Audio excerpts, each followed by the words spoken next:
Where is my son, Gopalakrishnan? ഇവിടെ തന്നെയല്ലേ ഗോപാലകൃഷ്ണൻ താമസിക്കുന്നത്? അതെ. ആരാ? ആ പെട്ടി അവിടെ കൊണ്ടേക്ക്. പീച്ചേ മുട്ട്. സ്റ്റൽ. I am Captain KG Nair. Where is my son, Gopalakrishnan? ഗോപാലകൃഷ്ണന് ഇങ്ങനൊരു അച്ഛനുള്ളതായി അവൻ ഇതുവരെ പറഞ്ഞിട്ടില്ലല്ലോ. പറയില്ല, അവൻ പറയില്ല. കാരണം അവന്റെ അച്ഛൻ ഒരു മിലിറ്ററി ക്യാപ്റ്റൻ ആണെന്ന് അറിഞ്ഞാ കേൾക്കുന്നവർ അവനോട് ചോദിക്കും, എന്തിനാടാ ഗോപാലകൃഷ്ണൻ നീ ഒരു പാചകക്കാരനായി ഇങ്ങനെ തെണ്ടി നടക്കണേന്ന്. എത്ര പ്രാവശ്യം ഞാൻ അവനെ മിലിറ്ററിക്ക് ക്ഷണിച്ചത്, അവൻ വന്നില്ല. ആ ഒറ്റ കാരണം കൊണ്ട് അവൻ എന്നെ ഉപേക്ഷിച്ചു പോയത്. പക്ഷെ എനിക്ക് അവനെ ഉപേക്ഷിക്കാൻ പറ്റുമോ? Where is my son Gopalakrishnan? ഇവിടെ ഒരാൾക്ക് മീശ വെച്ചുണ്ടല്ലോ, നിങ്ങൾ നോക്കണോ? നിങ്ങൾ മിലിറ്ററിലാണോ? അല്ല. പിന്നെ മീശ വെച്ചത് വച്ചതല്ല, ഉള്ളതാ. അതെയോ? Yes, come on. ഗോപാലകൃഷ്ണൻ പുറത്തു പോയിരിക്കുകയാണല്ലോ. അത് സാരയില്ല, അവൻ വരുന്നവരെ സാർ നമ്മുടെ ഫ്ലാറ്റിൽ ഇരിക്കട്ടെ. ആയിക്കോട്ടെ. അങ്ങോട്ടല്ല, ഇങ്ങോട്ട്. ഓ, left right left left right left.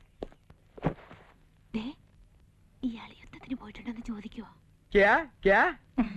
അല്ല, ഇവള് ചോദിക്കായിരുന്നേ, സാറ് യുദ്ധത്തിന് പോയിട്ടുണ്ടോന്ന്. പോയിട്ടുണ്ടോന്നോ? സോറി, ഒരു ചെറിയ സംശയം ചോദിച്ചോളൂ. സാർ ഈ മിലിറ്ററി വരുന്നതിന് മുമ്പ് നാട്ടിൽ വല്ല ജോലി ഉണ്ടായിരുന്നോ? ഉണ്ടായിരുന്നോന്ന്? ഞാൻ നാട്ടിലൊരു പൊതുകാര്യ പ്രവർത്തകനായിരുന്നു. എന്നെ അന്വേഷിച്ച് രാവിലെ ഒരുപാട് ആളുകൾ എന്റെ വീട്ടിലേക്ക് വരാറുണ്ട്. തന്നെ കാണാൻ ദിവസം ഇവിടെ വരേണ്ട ഗതികേട് ഞങ്ങൾക്കില്ല. ആണുങ്ങളായ പറഞ്ഞ വാക്കിന് വില വേണം. അലോപ്പതിയും ആയുർവേദം ഒന്നും ഇവിടെ പറയണ്ട. നിങ്ങളുടെ വീട്ടിൽ വന്ന് പാചകം ചെയ്യാൻ എനിക്കിപ്പോ മനസ്സില്ല. പിന്നെ എന്തിനാണോ അഡ്വാൻസ് മേടിച്ച് നക്കിയത്? അത് കൊള്ളാം. ആരെങ്കിലും വന്ന് കാശ് നീട്ടി എന്നാ പിടിച്ചോ എന്ന് പറഞ്ഞാൽ അത് വേണ്ടെന്ന് വെക്കുവോ? അതുകൊണ്ട് ഞാനൊരു കാര്യം ചെയ്യാം. തൽക്കാലം ഞാൻ എന്റെ അസിസ്റ്റന്റിനെ അയക്കാം. ഗോപാലകൃഷ്ണ, ഇയാളുടെ വീട്ടില് കെട്ടുന്നറിയോ? അടിയന്തരം അല്ലടോ, പിറന്നാളായാലും അടിയന്തരായാലും സദ്യ ഉണ്ടാക്കാനാണല്ലോ എന്നെ ബുക്ക് ചെയ്തത്. അല്ലെങ്കിൽ പറയടോ, തന്റെ നാവിറങ്ങ. അതുകൊണ്ട് എന്നെ മനസ്സിൽ വിചാരിച്ച് ഈ അടിയന്തരം നീ അങ്ങോട്ട് നടത്തി കൊടുക്ക്, അവര് തിന്നിട്ടേ. ഇങ്ങനെ പോയാ തന്റെ അടിയന്തരം ഞാൻ നടത്തും.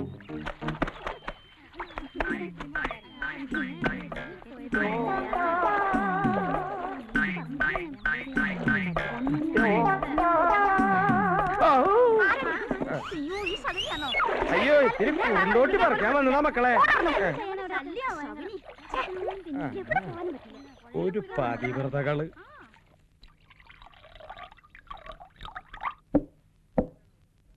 ഇതെന്നത്? വെള്ളം. അത് നീ കുടിച്ചാ മതി. നിന്നെ എന്തിനാ എന്റെ അസിസ്റ്റന്റ് ആയിട്ട് എന്റെ കൂടെ കൊണ്ടുവരണം നിനക്കറിയോ? എന്തിനാ? അതെടുക്കടേ. ഓരോ വലിയ വലിയ വീട്ടിൽ ചെല്ലുമ്പോ അവിടുത്തെ കൊച്ചമ്മമാര് കോണ്ടിനെന്റൽ, കീണ്ടിനെന്റൽ, ഫുഡിങ്, ബാസ്റ്റഡ്. ബാസ്റ്റഡ് എന്ന് പറഞ്ഞാൽ തന്തയിലാത്ത കസ്റ്റാർഡാ. അങ്ങനെ ഓരോന്ന് ഇംഗ്ലീഷിൽ പറയുമ്പോ അതിനൊരു തട. അതാണ് നീ. പക്ഷെ അവിടെയൊക്കെ നാണം കെട്ടണം ഞാനാണല്ലോ. നീ എന്ത് നാണം കെട്ടുന്ന ഈ പറയണേ? ഞാൻ നാണം കെട്ടിട്ടില്ല. എന്താ? ഒന്നും ഓർമ്മയില്ല. ഓർമ്മയുണ്ട്. ഇന്നത്തെ സംഭവം വല്ല ഓർമ്മയുണ്ടോ? ഓർമ്മയുണ്ട്. ആ പട്ടൻ രാമസ്വാമിയുടെ വീട്ടിൽ നമ്മൾ സദ്യ ഉണ്ടാക്കാൻ പോയത് ഓർമ്മയുണ്ട്. മൂക്കറ്റ നിങ്ങൾ കുടിച്ചിരുന്ന ഓർമ്മയുണ്ട്. സ്വകാര്യമായിട്ട് തിന്നാൻ വേണ്ടി ഒരു കരിമീന്റെ പൊതിയെടുത്തു. മീൻ എവിടെയാണ് ചോദിച്ചത്? നമ്മൾ തമ്മിൽ ഇതുപോലെ ഉന്തും തള്ളുണ്ടായപ്പോ അത് തിന്നരുതെന്ന് ഞാൻ 1000 പ്രാവശ്യം പറഞ്ഞു. അതിന്റെ ഇടയിൽ ആ കരിമീൻ തെറ്റി മറ്റേ അടപ്രഥമന്റെ ഉള്ളിലെ വീണത്. അയ്യോ. എന്നിട്ട് എന്റെ കാല് പൊള്ളാതിരിക്കാൻ വേണ്ടി ഞാൻ ഈ ചെരുപ്പ് പോലെ അടിക്കാതെ ആ അടപ്രഥമന്റെ ഉള്ളിൽ ഇറങ്ങിക്കിടന്ന് തപ്പി. കിട്ടിയില്ല. ആ സംഭവം അങ്ങനെ ആ പട്ടമാരെ കണ്ടിരുന്നില്ല. അത് പോട്ടെ, അവന്മാരങ്ങനെ ആ പായസം കുടിക്കുമ്പോൾ ആ മീന്റെ കഷ്ണം കിട്ടിയിരുന്നെങ്കിൽ അതിന്റെ കാശും കൂടി ഞാൻ മേടിക്കും.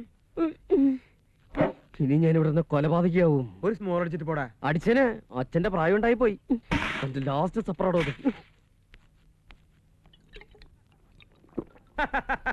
അങ്ങനെ ഓരോരോ പ്രശ്നങ്ങൾ തീർത്തുകൊണ്ടിരിക്കുമ്പോഴാ ഒരു ദിവസം നാട്ടുകാർ എനിക്കൊരു സ്വീകരണം തന്നത്. എവിടെ? ഇന്നലെ രാത്രി ഇയാളെ ഞങ്ങളുടെ ബെഡ്റൂമിൽ ഒളിഞ്ഞു നോക്കി. അതേനെ. വെറുതെ നിങ്ങൾ കാര്യം അറിയാതെ വെറുതെ നുണ പറയരുത് കേട്ടോ. ഞങ്ങൾക്ക് നുണ പറഞ്ഞിട്ട് എന്താ കാര്യം? നിങ്ങൾ ഉദ്ദേശിക്കുന്ന ആളല്ല, നിങ്ങൾക്ക് ആള് തെറ്റിയതാ. അത് തനിക്ക് എങ്ങനെ അറിയാം? എന്റെ ബന്ധു അയാള്. അപ്പൊ താനും ഇയാളെ പോലെ അല്ലെന്ന് ആര് കണ്ടു? അയ്യേ, ഞാൻ അങ്ങനത്തെ ടൈപ്പ് ഒന്നുമല്ല. കഴിഞ്ഞത് കഴിഞ്ഞു. എനിക്കൊരു അവസരം കൂടി തരും ഒന്ന് സംസാരിക്കാനാണെന്ന്. ഞാൻ സെക്കൻഡ് ഷോ സിനിമ കഴിഞ്ഞ് വീട്ടിൽ പോണ വഴിക്ക് എനിക്ക് വെള്ളം താഴ്ച്ചു. രാത്രി 2 മണിക്ക് ബെഡ്റൂമിൽ ഒളിച്ചു നോക്കിയാണോ വെള്ളം ചോദിക്കണേ? ഞാൻ അടുക്കളയാണെന്ന് വിചാരിച്ച് അവിടെ ചെന്ന് നോക്കിയപ്പോ ഇവര് രണ്ടുപേരും അവിടെ കിടക്കണു. അപ്പൊ ഞാൻ എന്റെ ദാഹം അടക്കി തിരിച്ചു പോരാന്ന് വിചാരിച്ചപ്പോ ഇവരെല്ലാവരും കൂടി എന്നെ കെട്ടിയിട്ടു. എങ്ങനെ കെട്ടിയിട്ടു? ഇതാണ് സത്യം. നിങ്ങൾ ഈ വൃത്തിയായിട്ട് ഏർപ്പാട് ഇനി നിർത്തിയില്ല ഞാൻ എന്റെ പാട്ടിന് കൂട്ടോ. ഞാൻ എന്ത് കാണിച്ചു നീ പറയണേ? നിങ്ങൾക്ക് നാണാവില്ല മനുഷ്യ. ഇത്രയും പ്രായമായിട്ടും വല്ലവരുടെ വീട്ടിൽ ചെന്ന് ഞാൻ. അങ്ങനെ സ്വീകരണം കഴിഞ്ഞ് വീട്ടിൽ ചെന്നപ്പോ മുറ്റം നിറയെ ആളുകള്. എന്നെ കണ്ടതും അവര്. അയ്യോ, ഇതെന്താണ്? മാറ്റിനി കഴിഞ്ഞിട്ട് നമ്മുടെ വീട്ടിൽ വെള്ളം കുടിക്കാൻ വന്ന ആൾക്കാരാണോ? വെള്ളം കുടിക്കാൻ വന്നവരായിരിക്കില്ല, വെള്ളം കൂടി മുട്ടിക്കാൻ വന്നവരായിരിക്കും. കടം കുറെ വാങ്ങിച്ചതല്ലേ? ഒറ്റയ്ക്കല്ലേ വാങ്ങിച്ചത്? ഒറ്റയ്ക്ക് തന്നെ കൊടുത്തിരുത്താ മതി. എനിക്ക് കുറച്ച് ധൃതി ഉണ്ടേ. ഗോപാലകൃഷ്ണൻ, നീ എന്നെ ഒറ്റയ്ക്കാക്കിട്ട് പോകില്ല. പിന്നാലെ അങ്ങനെ അവസാനം നാട്ടുകാരെനിക്ക് രാജകീയമായ ഒരു യാത്രയയപ്പ് നൽകി.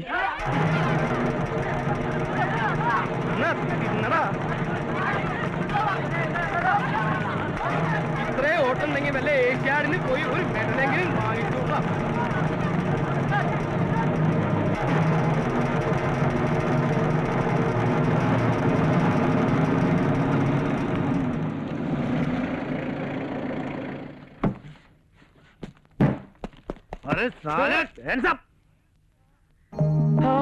കുട്ടൻ KG? എവിടുന്ന് കിട്ടിയിടാ അതൊക്കെ? അതൊക്കെ പിന്നെ ഡീറ്റെയിൽ ആയിട്ട് ഞാൻ പറഞ്ഞുതരാം. ഇതിപ്പോ നാട്ടുകാർ പഴയതുപോലെ തല്ലൊടിച്ചല്ലേ? പതുക്കെ പറ, അയാൾ കേൾക്കും. അവൻ കേട്ടോട്ടെ. കേട്ടോടോ, ഞാൻ പണ്ട് ഇയാളുടെ ശിഷ്യനായിരുന്നു. പാചകത്തിലെ കല്യാണത്തിനോ പിറന്നാളിനോ എവിടെ സദ്യ ഉണ്ടാക്കാൻ പോയാലും ഇയാളെ ഏതെങ്കിലും പെണ്ണായിട്ട് പ്രശ്നം ഉണ്ടാക്കും. അവസാനം തല്ലു കിട്ടണതോ എനിക്കും. അങ്ങനെ ഇയാൾ ചെയ്യണ വൃത്തികേട് കാരണം നാട്ടുകാർ തല്ലു ഓടിച്ചത് തന്നെയാ. അല്ല, ഒരു കണക്കിന് അത് നന്നായി. അതുകൊണ്ട് എനിക്ക് മേജറാവാൻ പറ്റിയില്ലോ. മേജറാ? Major cook. അല്ല, ഇപ്പോഴത്തെ പ്രശ്നം എന്താ? പായസത്തിൽ ഉപ്പിട്ടോ? കടം മേടിച്ച കാശ് തിരിച്ചു കൊടുക്കാത്തതുകൊണ്ട് അവരെല്ലാവരും കൂടി എന്നെ നീ രക്ഷിക്കണം. എന്റെ കൂടെ കൂടണോ? നാട്ടുകാരും വീട്ടുകാരും കൂടി തല്ലി ഓടിക്കുന്നവരൊക്കെ ഇപ്പൊ പട്ടാളത്തിലാ. എങ്കിൽ ഞാൻ അവിടെ ഒരു ക്യാപ്റ്റൻ ആവും മോനെ. ക്യാപ്റ്റനാ? നീ ആരാന്നാ പറഞ്ഞത്? Major cook. ഞാൻ ക്യാപ്റ്റൻ കുക്ക്. അന്ന് ഗോപാലകൃഷ്ണൻ ഞാനും തമ്മിൽ പിരിഞ്ഞതാ. പിന്നെ ഇതുവരെ ഞാൻ കണ്ടിട്ടില്ല. ഇപ്പൊ അവൻ എന്തൊക്കെയോ പ്രശ്നങ്ങളുണ്ട്. ഉണ്ട്, എനിക്കറിയാം. Where is my son Gopalakrishnan? മേരാ ബേട്ട കഹാം? ഗോപാലകൃഷ്ണൻ വന്നല്ലോ. ട്വിങ്കിൾ ട്വിങ്കിൾ ലിറ്റിൽ സ്റ്റാർ, കൂകു കൂകു തീവണ്ടി, കൂകിപ്പായും തീവണ്ടി, കൽക്കരി തിന്നും തീവണ്ടി, വെള്ളം മൂന്നും തീവണ്ടി. നിങ്ങളിപ്പോ എന്തിനാ കെട്ടിയെടുത്തേ? പെട്ടിയൊക്കെ ഞാൻ എടുത്തിട്ടുണ്ട് മോനെ. പെട്ടിയല്ല, കെട്ടിയെടുത്തെന്തിനാന്ന്? ഇതൊക്കെ അവിടെ നീട്ടി. പതുക്കെ പറ, ഞാനിപ്പോ പട്ടാളത്തിലാ. പട്ടാളത്തിലോ? പട്ടാളത്തില് കുക്ക്. പക്ഷേ ഇവരുടെ മുമ്പിൽ ഞാൻ ക്യാപ്റ്റനാണെന്നാ പറഞ്ഞിരിക്കണേ. അത് നീ ആയിട്ട് തിരുത്തണ്ട. നീ തിരുത്തൽവാദിയൊന്നും അല്ലല്ലോ. കുറച്ചു നാള് ഞാൻ ഇവരുടെ മുമ്പിൽ ക്യാപ്റ്റനായിട്ടൊന്ന് വിലസെട്ടറാ. അത് ശരി. അപ്പോൾ സ്ഥിരാക്കുള്ള പരിപാടിയാ? നിന്നെ ഒന്ന് വരട്ടിട്ട് പോവാന്ന് വിചാരിച്ചാണ് ഞാൻ വന്നത്. പക്ഷെ നല്ല നല്ല പീസുകളുടെ ഇടയ്ക്ക് നീ മാത്രം അങ്ങനെ വിലസണ്ട. ആ അറ്റത്ത് നിക്കണ നീലസാരി എടുത്ത പീസ് ഏതാ? ചവിട്ടി ഞാൻ. നീ ചിരിച്ച് വർത്താനം പറയട്ടോ, അല്ലെങ്കിൽ അവർക്ക് സംശയം തോന്നും. നിന്റെ പഴയ കഥകളൊക്കെ ഞാൻ പുറത്തെടുക്കും. നിങ്ങളുടെ പഴയ വൃത്തിയുടെ സ്വഭാവമൊക്കെ ഇവിടെ ഞെട്ടും പൊട്ടും ഒരു ചവിട്ടി കൊട്ടയിലൊക്കെ. ഞാനിവിടെ വളരെ ഡീസന്റാ. ഒരു ചെറ്റയ്ക്ക് എത്രക്ക് ഡീസന്റ് ആവാൻ പറ്റും എനിക്കറിയാം. വേണ്ട വേണ്ട. അവരെ കണ്ട അച്ഛനും മകനുമാൻ തോന്നൂല, സഹോദരന്മാരാണെന്നേ തോന്നൂ. ഈ കൈ നടിച്ചേ അതിങ്ങനെ പിടിച്ചാ മതി. നിങ്ങളോട് എന്റെ അച്ഛനാന്നാ പറഞ്ഞിരിക്കുന്നേ? നിനക്ക് എന്റെ മുഖത്ത് നോക്കി അച്ഛാ അച്ഛാന്ന് വിളിക്കാൻ ബുദ്ധിമുട്ടാണെങ്കിൽ ഹിന്ദിയിൽ അച്ഛാ അച്ഛാന്ന് വിളിച്ചാ മതി. എവിടെ ഒളിപ്പിച്ചു വെച്ചു? ഗോപാലകൃഷ്ണൻ അല്ലാതെ ഈ വീട്ടിൽ വേറെ ആരുമില്ലല്ലോ. ഇല്ല. അപ്പ പിന്നെ അവൻ കള്ളനായിരിക്കും. ഇനിയിപ്പ എന്താ ചെയ്യ?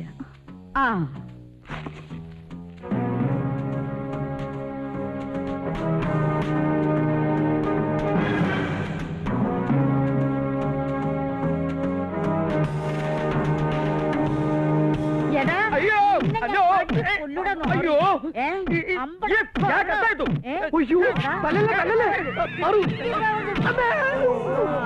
എന്തെങ്കിലും പറ്റിയോ? എനിക്കൊന്നും പറ്റിയിട്ടില്ല. നീ വാച്ച് പിടിച്ച ഈ തള്ളനെന്ന് ഞാൻ കൊല്ലും. അയ്യോ വേണ്ട, എനിക്ക് വേണ്ടി ക്ഷമിക്കണം. ഇത് ആരാ നിന്റെ? എന്റെ ഭാര്യ. നല്ല തല്ലുകൊണ്ട് ശീലമുള്ളത് കൊണ്ട് ഇത് ഞാൻ പ്രശ്നമാക്കണില്ല. പക്ഷെ നിന്റെ ഈ സെലക്ഷൻ ഉണ്ടല്ലോ, ഇത് ഞാൻ പ്രശ്നമാക്കും. അയ്യേ, ഇത് മുത്തശ്ശിയാ. അതാ നമ്മൾ തമ്മിൽ കണ്ടിട്ടില്ല. I am captain KG Nair. ഗോപാലകൃഷ്ണന്റെ പറയടാ. അച്ഛാന്ന് പറഞ്ഞാൽ അച്ഛൻ തന്നെ. അത് പിന്നെ അമ്മയാവില്ലല്ലോ. You are very good.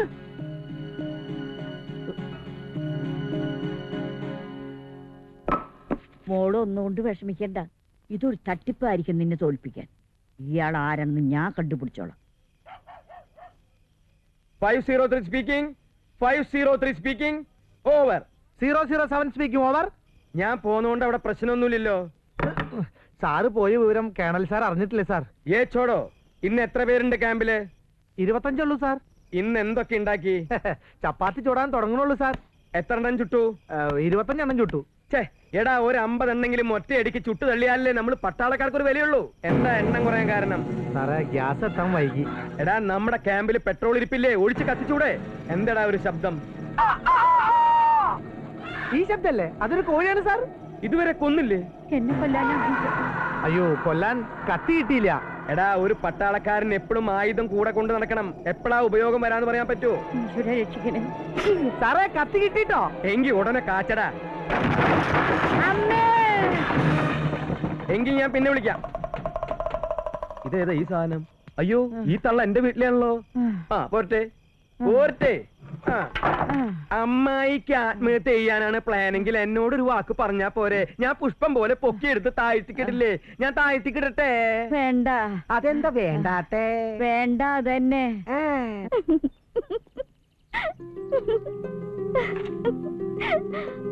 കാര്യങ്ങൾ തുറന്നു പറയാൻ ഇത് തന്നെ പറ്റിയ അവസരം.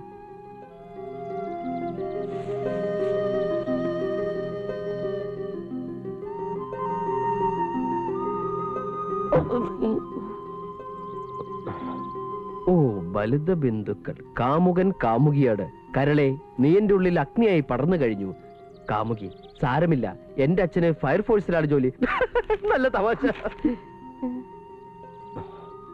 ഞാനെന്ന് ലിഫ്റ്റിൽ വെച്ച് എന്റെ കഥ മുഴുവൻ പറയാന്ന് പറഞ്ഞപ്പോ രാധികയല്ലേ വേണ്ടെന്ന് പറഞ്ഞു. ഇനിയെങ്കിലും ഞാൻ പറയുന്ന ഒന്ന് മനസ്സിലാക്കണം. പറയുമ്പോ എല്ലാം തുറന്നു പറഞ്ഞല്ലോ. ആ മനുഷ്യൻ എന്റെ അച്ഛനല്ല. അച്ഛൻ എന്ന് വെച്ചാ വകയിലുള്ള ഒരു അച്ഛനാ. ഞാനും ആ മനുഷ്യനും തമ്മിലുള്ള ബന്ധം അത് രാധികയ്ക്ക് പറഞ്ഞാൽ മനസ്സിലാവില്ല. എന്റെ ജീവിതത്തിൽ ഒത്തിരി കടപ്പാടുണ്ട് ആ മനുഷ്യനോട്. പലപ്പോഴും ഇതെല്ലാം രാധികയോട് തുറന്നു പറയണമെന്ന് ആഗ്രഹിച്ചിട്ടുണ്ട്. പക്ഷേ ഓരോരോ സംഭവങ്ങള് നമ്മളെ പരസ്പരം അകറ്റിക്കൊണ്ടിരുന്നു. രാധിക നല്ല കുട്ടിയാണ്. നമ്മൾ തമ്മിലുള്ള പ്രശ്നങ്ങൾ നമ്മൾ മാത്രം അറിഞ്ഞ പോരെ? അതിനിടയിലേക്ക് എന്തിനാണ് ആ കിളവിയെ കൊണ്ട് നിങ്ങോട്ട് കെട്ടിയെടുത്തത്? എന്റെ അച്ഛന്റെ പ്രായമുള്ള അങ്ങേരെ തല്ലിയപ്പുണ്ടല്ലോ, എന്റെ കാലം അന്ന് തരിച്ചു വന്നതാ ഒറ്റ ചവിട്ട് വിട്ടാൻ. വൃത്തികെട്ട തള്ള. അതിന്റെ മോന്ത കണ്ടാ മതി, പട്ടി കഞ്ഞോളം പോലും കുടിക്കില്ല. ജാംബോന്റെ കാലത്തുള്ള മോറിസ് മൈനറിന്റെ മോച്ചായുള്ള ആ തള്ളയൊക്കെ കൊണ്ട് വല്ല എല്ലു പിടിക്കും കൊടുക്കണം. അല്ലെങ്കിൽ വല്ല ചാക്കിലും കെട്ടി അവരെ വല്ലവരുടെ കെട്ടിടം പണിയിനടുത്ത് കൊണ്ടുപോയിട്ട് ഈ കഴുത്ത് ഞെരിച്ച് പിരിച്ച് വായിൽ ഓലപ്പടക്കം വെച്ചിട്ട് ചാക്കിനെ കെട്ടി മുറുക്കി ഈ പൈലക്കടിക്കുമല്ലോ, അതിന്റെ അടിയിൽ കൊണ്ടുപോയി വെച്ചിട്ട് ഇങ്ങനെ ഇടിച്ചിടിച്ച് ഞെക്കി അവരുടെ ചോര പിഴിഞ്ഞെടുത്ത്.